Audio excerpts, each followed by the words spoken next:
Alright boys, well she's finally here, whether you want to call her Ruler Skadi, Summer Skadi, or the Savior of Quick, she is now officially live on the JP version of the game. And this servant seems to actually be a little bit divisive, which I'm really surprised by. Because she not only functions as a very strong looper for the Quick meta, but someone that's actually going to make your looping in the Quick meta a lot easier. But I can understand why some people seem to be a little hesitant, because it seems like they made an interesting design choice in some of the skills. Predominantly in the way how they are kind of focusing on the way that she can also serve somewhat of a buster support type role as well. But I also have a video coming out tomorrow that's going to be talking about the Ruler Skadi and the Caster Skadi and kind of how they interact, but the long and short of this video and that video is that they both basically serve different purposes. The Ruler Skadi is supposed to be better for farming and can be your farmer,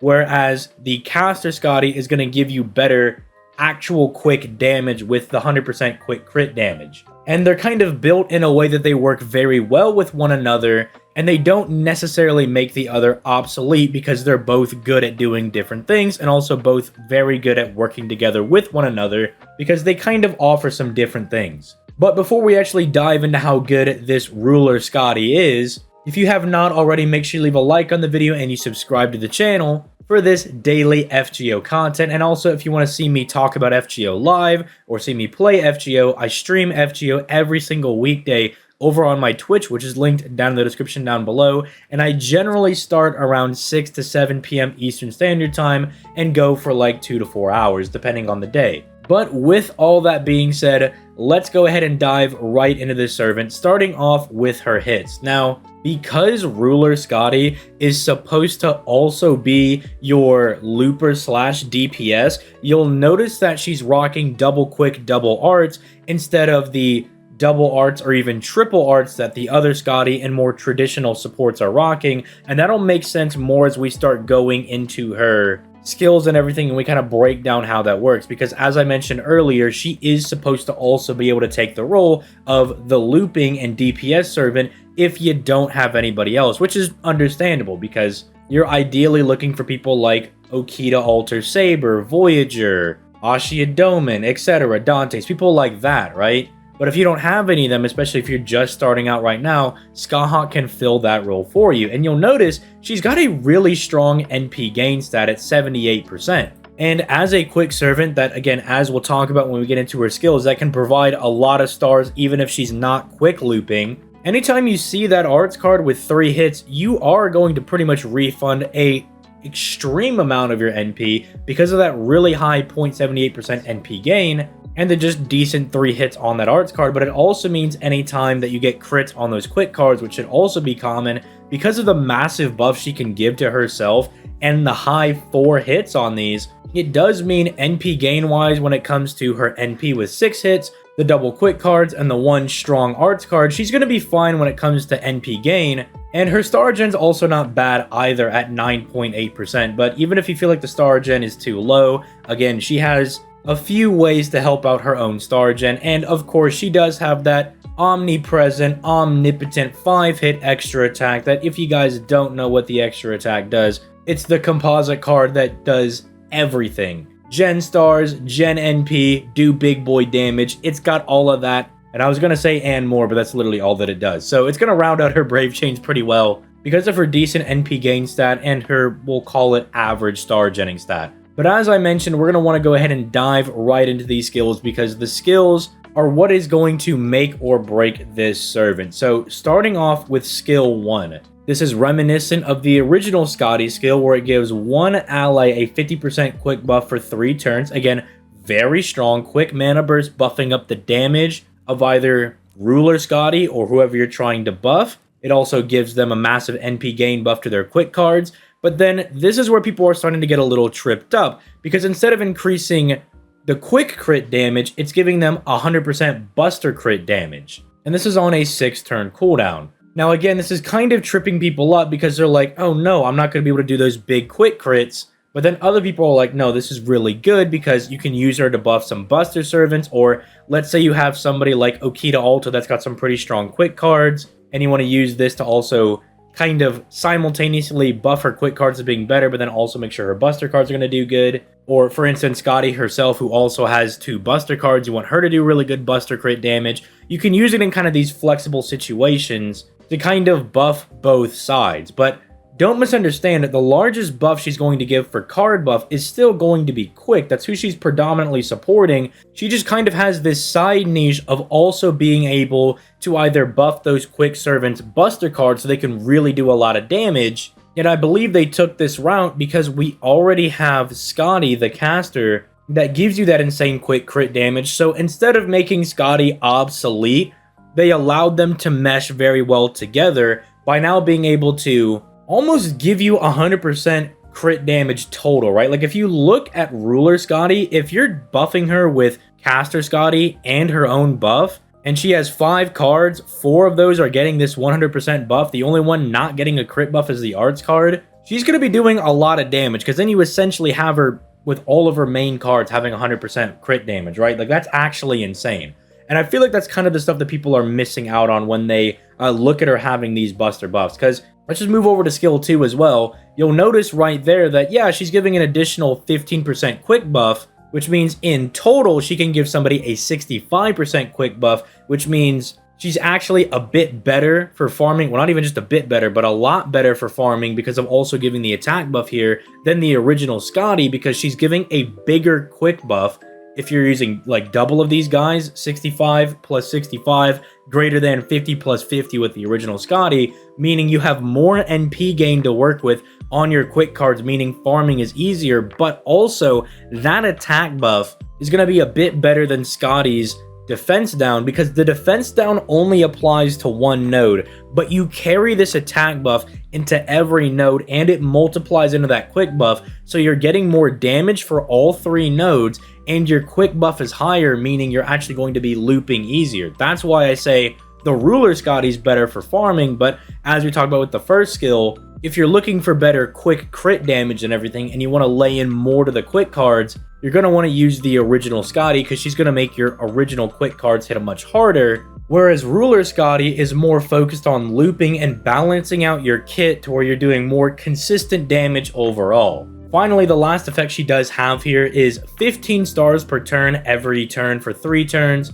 on a 7-turn cooldown. That's where I was kind of saying that she has stuff in the back pocket, so just in case you're not happy with the star jetting ability that she's having, or if you want to use her to kind of be a side buster buffer, because still 20% attack plus a 15% buster buff, providing free stars and 100% buster crit damage, that's still pretty good if you want to use her as like a side buster support type servant. That's going to be really good in those team comps as well. But let's just go ahead and round it out with the third skill as well, where she's able to charge one ally's NP gauge by 50%, while also giving them increased star weight to their buster cards for 3 turns, and then dropping 15 stars on another 7-turn cooldown. So now we had to kind of have all of her kit here. Obviously, the 50% NP gauge being targetable, the 65% quick buff, plus the attack buff, that's all going to be pretty much good enough to farm with quick servants. The only thing that I think is going to kind of bite you here is the fact that she specifically is giving the star weight to your buster cards, because let's say you really want to get that arts crit on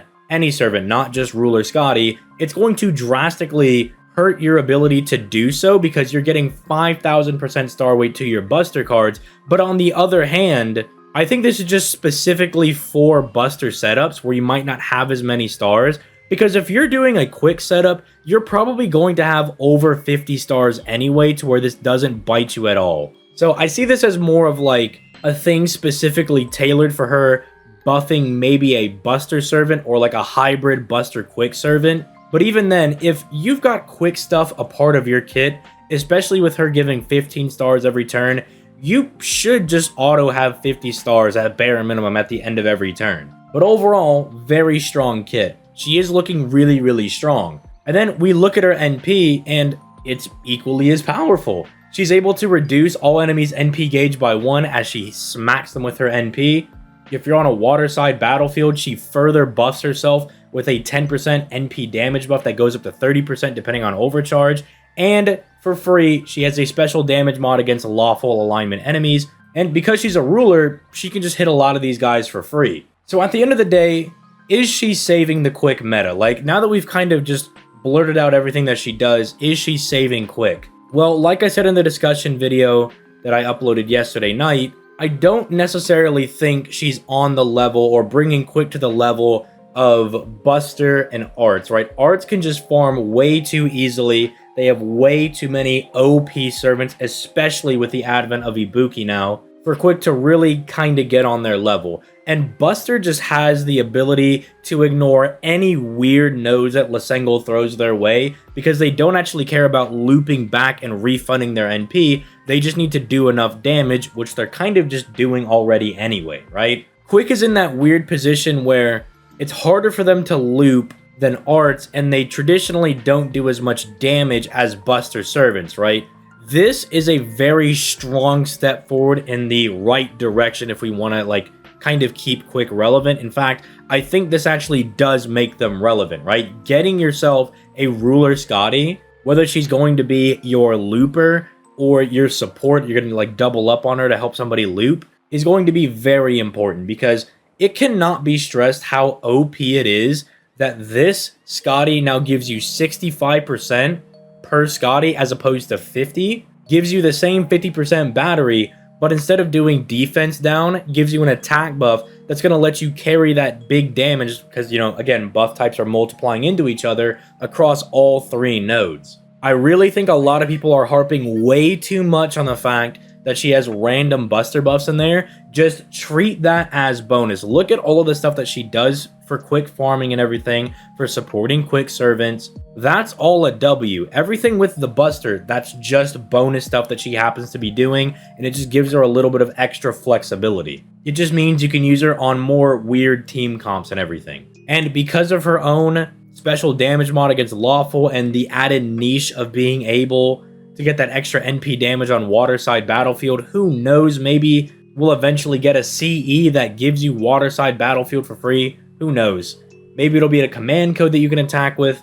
If we can get something like that, she just gets even better, right? All in all, very, very powerful servant. If you want to use Quick servants, you should probably summon for this lady. It does make it a hard sell, though, when Lady Avalon and Ibuki are both on rate up as well for this at the same time, right? They're all going to be on rate up until the 31st.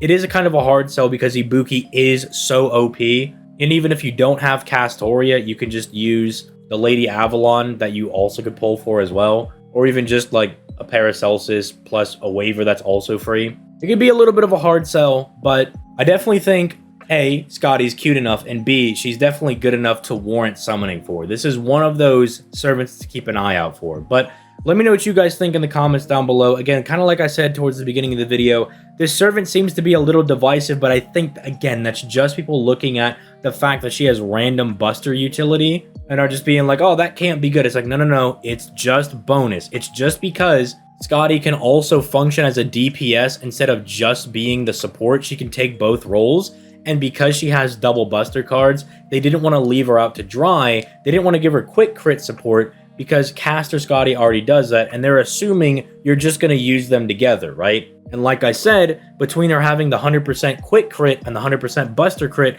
4 of her 5 cards have 100% crit damage. And she's going to be popping off. But anyway, like I said towards the beginning of the video, like and subscribe, come out to the Twitch streams. And I'm going to go ahead and get out of here. You guys have yourselves a nice day. Peace. Late, guys.